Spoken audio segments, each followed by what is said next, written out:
Olha, a Marina está puxando esse trem. Quer dizer, o fato sustentabilidade e meio ambiente, a questão ambiental, está colocada em cima da mesa, atabalhoada de uma forma que for. Mas as pessoas estão ficando conscientes que há o aquecimento global, que isso é uma ameaça ao planeta de uma maneira ou de outra, tá certo? A entrada da Marina na campanha eleitoral fez com que esse assunto tivesse uma relevância que historicamente não tem nem com o Serra, nem com a doutora Dilma. Não tem, eles não têm tradição de discutir esse tema.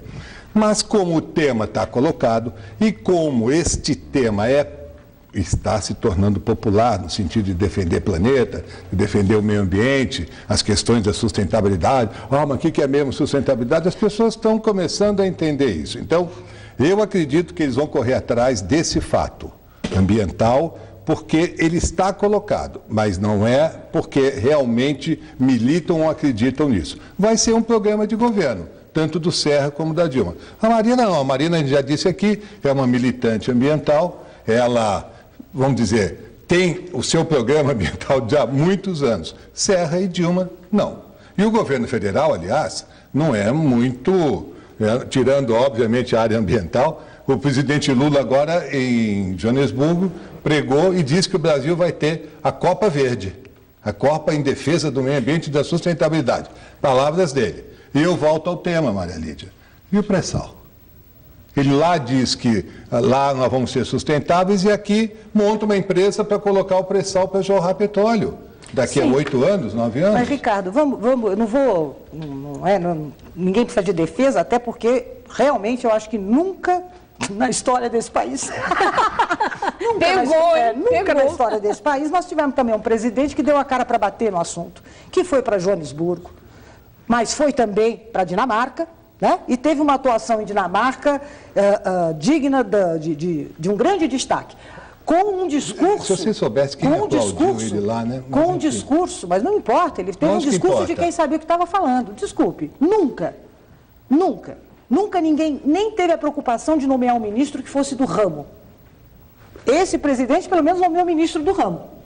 Mas isso quer dizer o quê, exatamente? Isso quer dizer que ele tem uma sensibilidade... Que ele acredita, que ele conhece? Não. Ricardo, o fato é o seguinte, nós temos um país que precisa fazer uma discussão que não é o pré-sal ou não o pré-sal, que não é isso ou aquilo.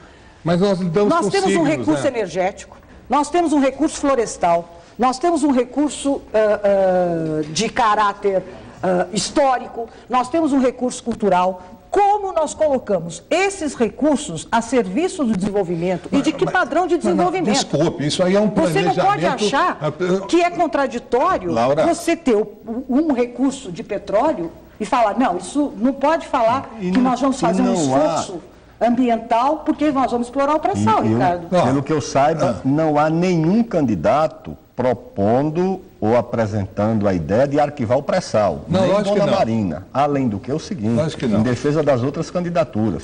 Candidato a presidente também não pode ser monotemático, não pode ser apenas o candidato do meio ambiente, tem que ser o candidato do meio ambiente, do desenvolvimento, do emprego, da saúde, da educação. É isso. Sim, mas não está na base o que nós estamos debatendo agora, a sustentabilidade. A ideia que a candidatura monotemática é uma virtude.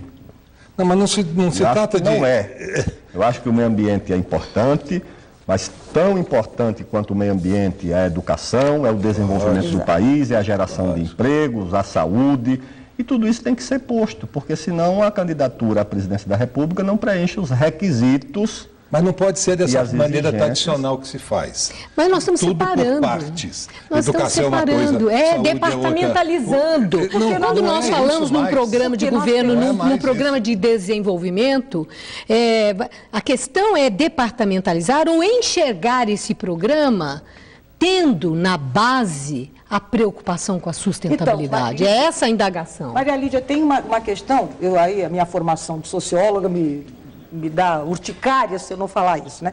Que, na verdade, é um problema muito mais de base. Nós, nesse país, não temos, pelo menos, assumidamente, em nenhum governo estadual, em nenhum governo municipal e no governo federal, uma instância de planejamento. Planejamento na ditadura virou orçamento. E ninguém planeja o futuro. A verdade é essa, a gente não planeja se a gente vai para o petróleo ou vai sair do petróleo. A gente não planeja se a gente vai expandir a fronteira agrícola aqui ou acolá. A gente não planeja nada. Essa é uma questão política que precisa ser negociada. Tá? A gente não é negociada, a gente primeiro precisa planejar, precisa ter um planejamento básico para poder discutir e negociar. Mas isso a gente não tem nem essa concepção. Nós quem? O país. As sequelas. Não existe ministro do planejamento, não existe secretário do planejamento. Planejamento foi